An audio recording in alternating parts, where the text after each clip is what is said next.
యేసుక్రీస్తు శిలువపై మాట్లాడిన మూడవ మాట యోహాను సువార్త 19వ అధ్యాయము 26, 27 వచనాలు.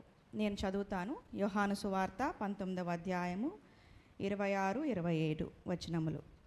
యేసు తన తల్లియు తాను ప్రేమించిన శిష్యుడను దగ్గర నిలుచుండట చూచి, అమ్మా, ఇదిగో నీ కుమారుడు అని తన తల్లితో చెప్పెను. తరువాత శిష్యుని చూచి, ఇదిగో నీ తల్లి అని చెప్పెను.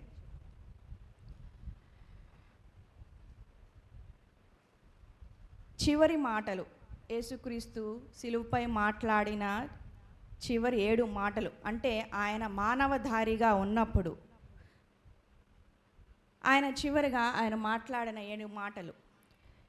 ఎవరైనా చనిపోయే ముందు, చనిపోయిన తర్వాత వాళ్ళ ఇంటికి వెళ్ళినప్పుడు, అదే వాళ్ళ గురించి మనం డిస్కస్ చేసుకున్నప్పుడు మనం ఇమ్మీడియట్గా అడిగే ఒక క్వశ్చన్ ఏంటంటే, చివరిగా ఏం మాట్లాడారు అన్న ఆసక్తి అందరికీ ఉంటుంది. అలానే యేసుక్రీస్తు ఆయన శిలువపై ఆయన బలియాగం అవుతున్నప్పుడు, ఆయన లోక పాపాన్ని ఆయనపై మోసుకుంటూ ఆయన ప్రతి ఒక్కరికి రక్షణ ఇస్తున్నప్పుడు ఆయన మాట్లాడిన చివరి 7 మాటలు ఎంతో ప్రత్యేకమైనవి. అవి ధ్యానించదగినవి. యేసుక్రీస్తు ఆ శిలువపై అక్కడ ఉన్న సిట్యుయేషన్ని నేను ఒకసారి ఎక్స్ప్లెయిన్ చేయాలనుకుంటున్నాను. యేసుక్రీస్తు 30 సంవత్సరాలు ఎంతో బాధ్యతగా, పెద్ద కుమారుడిగా ఆయన బాధ్యతలు నెరవేర్చాడు. అవునా?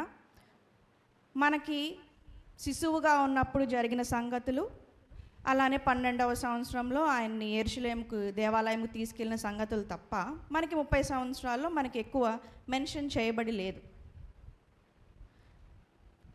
తర్వాత ఆయన 30 నుంచి 33.5 సంవత్సరాలు ఆయన చేసిన బోధనలు, అవన్నీ మనకి వివరాలు బైబిల్లో ఉన్నాయి. అయితే 30 సంవత్సరాల వరకు ఆయన ఎంతో బాధ్యతగా ఆయన తల్లి పట్ల, ఆయన కుటుంబం పట్ల పెద్ద కుమారుడిగా, పెద్ద అన్నగా ఆయన బాధ్యతలు నెరవేర్చారు. అయితే సమయం వచ్చింది, ఆయన్ని సిలువ వేశారు. అక్కడ పరిస్థితి ఎంతో బాధాకరం, భయంకరం. ఇంగ్లీష్లో అంటారు ఎక్స్క్రూషియేటింగ్ పెయిన్, అంటే అది మనం వివరించలేనంత వేదన, బాధ, నొప్పి. మనకి ఎక్కడన్నా చర్చెస్లో, కొన్ని చర్చెస్లో ఏం చేస్తారంటే, ఎస్పెషల్లీ క్యాథలిక్ చర్చెస్లో కానీ ఫారెన్ కంట్రీస్కి వెళ్తే చర్చెస్లో క్రాస్ పైన యేసుక్రీస్తు బొమ్మని పెడతారు. అక్కడ కొంత బట్ట ఉంటుంది ఆయన కవర్ చేయడానికి, కానీ ఒరిజినల్గా యేసుక్రీస్తు హీ వాజ్ నేకెడ్. శిలువపై ఆయనకి కొంచెం కూడా బట్ట లేదనమాట. అంటే శిలువ మరణం అంత హ్యూమిలియేటింగ్గా ఉండేది, అవమానంతో కూడిన మరణం అది. అంటే మనం ఆ ప్లేస్లో ఉండాల్సిన వాళ్ళం, కానీ మన పాపాలను, లోక పాపాలను మోసే గొర్రెపిల్లగా ఆయన సిలువెక్కాడు. ఎవరైనా ఒక తప్పు చేసినప్పుడు, తప్పు చేయకపోతేనే మనం నిందిస్తే చాలా కోపము, బాధ, వేదన వస్తుంది.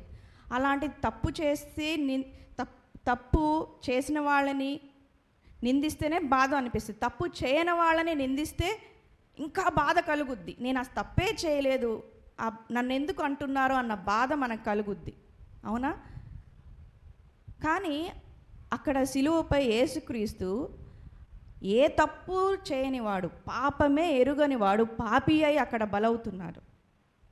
ఆ సమయంలో నాట్ జస్ట్ ఫిజికల్ పెయిన్, శారీరకమైన వేదన, బాధే కాదు, అక్కడ ఆయన లోకము యొక్క ఉన్న ప్రజల భారాన్ని, past, the present and the future, అందరి భారాన్ని, పాపమును, మనం చేసిన పాపాలను ఆయన అప్పుడే సిలువపై ఆయన మోసి భరించాడు. అటువంటి పరిస్థితుల్లో ఆయన అక్కడ సిలువపై వేలాడుతున్నాడు. అది మధ్యాహ్న సమయం. ఈ 3వ మాట పలికినప్పుడు హిస్టారికల్గా అంటారు ఇది 12 గంటలు అయి ఉండొచ్చు అని. ఆ సమయంలో భయంకరమైన వేడి, ఒంటి మీద నూలుపోగు కూడా లేదు, సిలువకి ఆయన వేలాడతీశారు. ఆ సమయంలో ఆయన బాధ్యతను మర్చిపోలేదు. ఎంత సర్ప్రైజింగ్! దేవుని ఆయన వ్యక్తపరిచే ఆయన ప్రేమ. సిలువ అనేది కేవలం శ్రమ, నొప్పి, రక్తస్రావం ఉన్న స్థలం మాత్రమే కాదు. సిలువ అనేది ప్రేమ మాట్లాడిన స్థలం. బాధ మధ్యలో కూడా ఆయన బాధ్యతను ఎప్పుడూ ఆయన మర్చిపోలేదు. మొదటి మాటగా ఆయన ఇతరులను క్షమించే మాటగా మాట్లాడాడు. తరువాత దొంగ గురించి, సాల్వేషన్ గురించి ఆయన మాట్లాడాడు. మూడవ మాటగా ఆయన తల్లి గురించి ఆయన సంబోధిస్తున్నారు. ఆయన ప్రపంచ పాపభారాన్ని ఆయన భుజాలపై ఆయన పై వేసుకుని ఆయన మోస్తున్నప్పుడు కూడా ఆయన తల్లి యొక్క బాధ్యతను ఆయన మరువలేదు. ఇది మనకు ఒక గొప్ప సత్యాన్ని చెప్తుంది. అది ఏంటంటే, మనకి ఎన్ని బాధ్యతలైనా ఉండవచ్చు.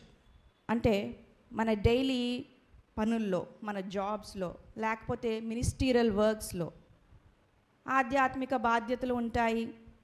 లేకపోతే మనకి సొసైటీలో మన ప్రొఫెషన్, మన జాబ్, మనకెన్నో బాధ్యతలు ఉంటాయి. కొంతమంది అంటారు, నాకు అసలు వీలే ఉండట్లేదు నా కుటుంబంతో సమయం గడపడానికి, లేకపోతే నా తల్లిదండ్రులకి అటెండ్ అవ్వడానికి, నా బంధుమిత్రులతో మాట్లాడటానికి సమయమే ఉండట్లేదు అని అంటారు. కానీ ఇక్కడ ఈ మూడవ మాట మనకి ఏం దృఢపరుస్తుంది అంటే, మనము మన కుటుంబ బాధ్యతలు, మనకు అప్పగించిన బాధ్యతను ఎప్పుడూ విస్మరించకూడదు. యేసుక్రీస్తు ఏ స్థితిలో ఉన్నారో ఇప్పుడే చెప్పాను. ఆ స్థితిలో కూడా ఆయన బాధ్యతను, ఆయన తల్లి బాధ్యతను ఆయన విస్మరించలేదు. మనం ఏ పాటి వారం? మనకి ఎన్ని శ్రమలు ఉన్నాయి, ఎన్ని వేదనలు ఉన్నాయి, ఆయన పడిన దానికన్నా మనం ఎక్కువ శ్రమించామా, వేదన పడ్డామా? సమయమే లేదు అనే ప్రశ్నే మనకి రాకూడదు. మన తల్లిదండ్రుల బాధ్యత, మన బిడ్డల బాధ్యత మనదే అని యేసుక్రీస్తు ఇక్కడ ఆయన పలికిన మూడవ మాటలో మనకి దృఢపరుస్తున్నారు. ఆయన ముఖ్యంగా చెప్పాలంటే, నిజమైన ప్రేమ అనేది అన్నీ బాగున్నప్పుడు చేసేది కాదు. బాధలో ఉన్నప్పుడు మన బాధ్యతగా మెలగటమే నిజమైన ప్రేమ. అదే యేసుక్రీస్తు మనకి ఇక్కడ తెలియపరుస్తున్నారు. ఇంగ్లీష్ బైబిల్లో చూస్తే ఈ థర్డ్ వర్డ్ ఏమని ఉంటుందంటే, ఉమన్ బిహోల్డ్ యువర్ సన్ అని ఉంటుంది. తెలుగు బైబిల్లో అమ్మ అని రాసుంది. ఒరిజినల్గా ఇంగ్లీష్ బైబిల్లో ఉమన్ అని ఉంటుంది. యాక్చువల్గా ఇది ఇంకొక చోట వింటాం. అంటే ఇంగ్లీష్ బైబిల్స్ చదివే వారికి గుర్తించగలరు. ఎవరైనా చెప్పగలరా? ఉమన్ అని సంబోధిస్తారు యేసయ్య.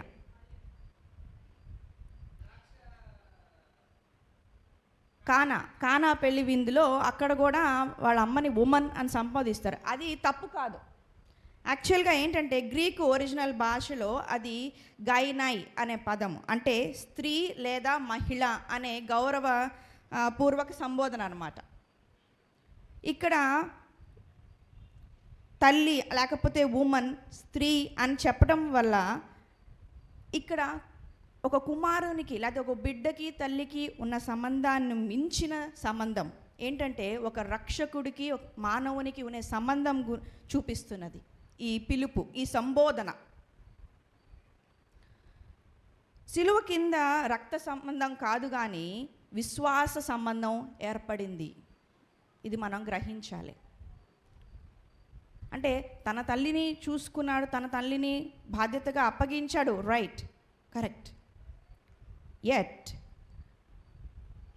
ఒక కుమారునికి బిడ్డకి, కుమారునికి తల్లికి ఉన్న సంబంధమే కాదు కానీ అంతకు మించిన సంబంధం ఏంటంటే రక్షకుడికి సంఘానికి మధ్య సంబంధం అన్నమాట.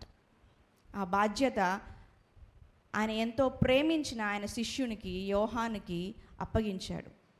అంటే నా సంఘాన్ని శిష్యుడైన నీవు చూసుకో అని చెప్పి. మనకి తెలుసు ఈ లోకంలోనికి పాపము ఒక స్త్రీ ద్వారానే వచ్చింది. ఆదికాండం 3వ అధ్యాయంలో చూస్తే హవ్వ ద్వారా ఈ లోకంలోనికి పాపము వచ్చింది. బట్ రక్షణ కూడా, అంటే రక్షకుడు కూడా ఈ లోకంలోనికి స్త్రీ ద్వారానే వచ్చాడు. అందుకే దేవునికి స్తోత్రం.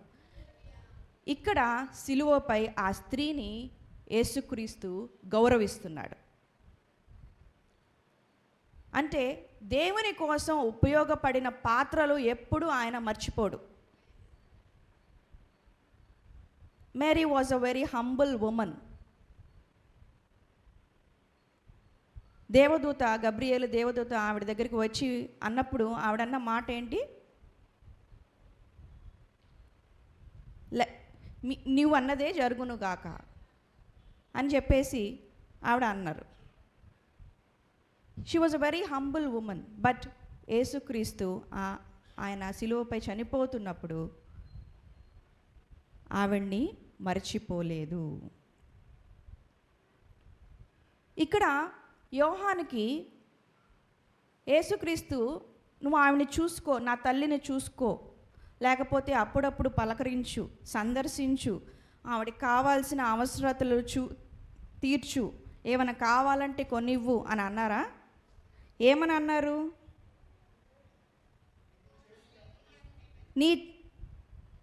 ఇదిగో నీ తల్లి అని చెప్పాడు. అంటే ఆవిడ్ని తీసుకువెళ్ళి ఆయన తల్లిగా, సొంత తల్లిగా ఆయన దగ్గర పెట్టుకొని తన తల్లిని ఎలా చూసుకుంటాడో అలా యోహాను ఆయన్ని చూసుకోవాలి బాధ్యతగా.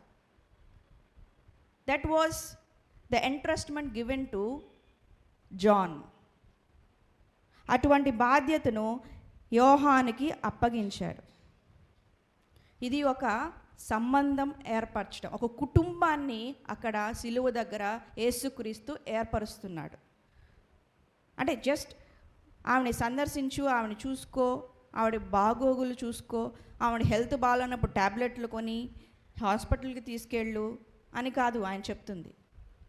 నీ సొంత తల్లిలాగా తీసుకువెళ్ళి ఇంట పెట్టుకొని నీ సొంత తల్లిలాగా ఆవిడ్ని చూసుకో అని చెప్పేసి యేసుక్రీస్తు ఆవిడతో మాట్లాడుతున్నారు. అయితే ఇక్కడ ఒక ప్రశ్న, యేసుక్రీస్తుకి సహోదరులు ఉన్నారా? అంటే మరియాకి ఇంకా బిడ్డలు ఉన్నారా? ఉన్నారు, ఇంకా సహోదరులు ఉన్నారు. కానీ యోహానుకి ఎందుకు అప్పగిచ్చాడు యేసుక్రీస్తు ఆవిడ బాధ్యత? పెద్ద కుమారుడు చనిపోతే మిగతా కుమారులు తల్లిని చూసుకుంటారు కదా, కానీ యోహానుకి ఎందుకు అప్పగిచ్చాడు? ఎందుకంటే యేసుక్రీస్తుకి వారు ఆయన తల్లిని చూసుకుంటారన్న నమ్మకం లేదు. వారు యేసుక్రీస్తుని నమ్మలేదు, విశ్వసించలేదు అని మనకి బైబిల్లో ఉంది. యోహాను సువార్త 7వ అధ్యాయం 5వ వచనంలో యేసుక్రీస్తు సహోదరులు యేసుక్రీస్తుని నమ్మలేదు అని ఉంది. విశ్వాసం ఉంచలేదు. చాలమ్మా. ఆయన అక్కడి నుంచి మిగతా శిష్యులు ఏమైపోయారు? మొదటి మాట విన్నప్పుడు మనం చూచాం, అందరూ పారిపోయారు, ఎవరు అక్కడ లేరు. అక్కడ ఉన్నది ఎవరు? యోహాను మాత్రమే. ఆయన శిష్యుడైన యోహాను మాత్రమే, ఆయన ఎంతో ప్రేమించిన శిష్యుడు. ఇక్కడ మనం చూస్తే యోహాను ఎప్పుడు ఆయన విడిచిపెట్టలే, ఎప్పుడు ఆయన పక్కనే ఉండేవాడు. Even in the last supper అప్పుడు కూడా ఆయన భుజాన్ని ఆనుకొని ఉన్న శిష్యుడు యోహాను. అంటే ఆయన్ని ఎంతో నమ్మాడు. సొంత తోబుట్టువులు, కజిన్స్, రిలేటివ్స్ నమ్మచ్చు, నమ్మకపోవచ్చు, కానీ అక్కడ ఆయనతో ఉండి, ఆయనతో నడిచి, ఆయన మాటలు విని కదిలించబడిన యోహాను ఆయనతోనే ఉన్నాడు చివరిదాకా. సిలువ వేయబడుతున్న సమయంలో కూడా అందరూ ఆయన విడిచిపెట్టి పారిపోయినా సరే యోహాను ఆయనతోనే ఉన్నాడు. అందుకని యోహాను పట్ల ఎంతో విశ్వాసము ఈయనకి. మనకి కష్టాలు వచ్చినప్పుడు, మనకి బాధలు వచ్చినప్పుడు మనకి ఇమ్మీడియట్గా ప్రశ్నిస్తామేమో దేవుణ్ణి, మన విశ్వాసంలో విగిపోతామేమో. కానీ దేవుడు ఎవరిని ఎక్కువ నమ్ముతాడో తెలుసా?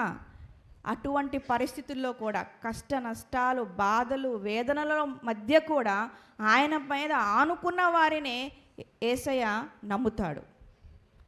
వారికే బాధ్యతలు అప్పగిస్తాడు. Because they are worthy. అర్హులు వారే కదా. ఈరోజు కష్టం వచ్చినప్పుడు, ఈరోజు బాగుంది నా పరిస్థితి అనుకున్నప్పుడు రెగ్యులర్గా బైబిల్ చదువుకోవడం, ప్రార్థన చేసుకోవటం, వాక్యాన్ని ధ్యానించడం, కష్టం రాగానే ఆ ఎక్సర్సైజ్ నుంచి వీగిపోవడం, నా బతికింతేలే అని అనుకోవడం, విశ్వాసాన్ని కోల్పోతే దేవుడు వాళ్ళని నమ్మలేడు. కాబట్టి యోహానుకి దేవుడు ఆ బాధ్యతను యోహానికి అప్పగించాడు. బికాజ్ యోహాను అర్హుడు. ప్రపంచ భారాన్ని, పాప భారాన్ని తన మీద మోసుకుని ఆ నరక యాతన అనుభవిస్తున్నప్పుడు కూడా యేసుక్రీస్తు ఆయన తల్లి పట్ల బాధ్యతను ఆయన మర్చిపోలేదు. కాబట్టి ఇక్కడ మనం అందరం గుర్తుపెట్టుకోవాల్సిన విషయం ఏంటంటే, మన తల్లిదండ్రులని మనం ఎప్పుడు వాళ్ళ బాధ్యతని మనము విస్మరించకూడదు. అలానే దేవుడు మన మీద నమ్మకం ఉంచేలాగా మనం ఉండాలి. మన విశ్వాస జీవితం ఆ విధముగా ఉండాలి. ఆ ప్రశ్న మనం అందరము ఈరోజు వేసుకుందాం. Can God entrust us with something or somebody? దేవుడు మనల్ని ఏదైనా బాధ్యత అప్పగించడానికి అర్హులుగా ఎంచుతున్నారా లేదా? ఆ ప్రశ్న మనం అందరం వేసుకున్నప్పుడు మనకి సమాధానం దొరుకుతుంది. మన తోటి విశ్వాసులు మన బాధ్యత, అంటే కొత్తగా మన ఆత్మలు రక్షింపబడినప్పుడు వాళ్ళ బాధ్యతను మనం అప్పగించవచ్చు. సో దేవుడు ఆ బాధ్యతను మనకి అప్పగించదగిన వారమా, దానికి అర్హులమా అని చెప్పేసి మనము ఈరోజు ప్రశ్న వేసుకుందాం. దేవుడు ఈ మాటలను మన వెనుకలో దీవించునుగా.